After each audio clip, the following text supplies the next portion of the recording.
जब हम रासायनिक प्रतिक्रियाओं की बात करते हैं, तो तापमान का प्रभाव एक महत्वपूर्ण पहलू है।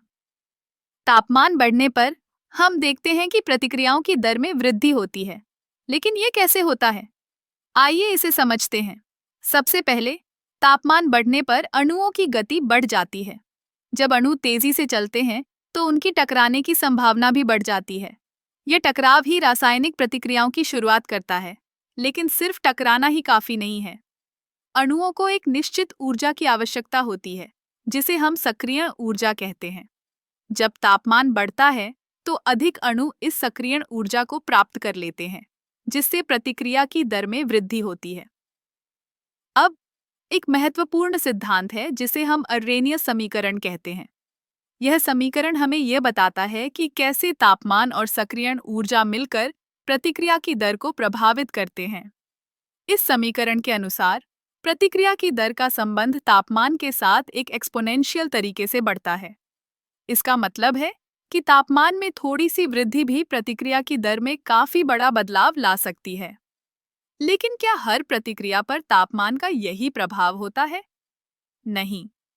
कुछ प्रतिक्रियाएं, जैसे कि एक्सोथर्मिक प्रतिक्रियाएं, उच्च तापमान पर धीमी हो सकती हैं।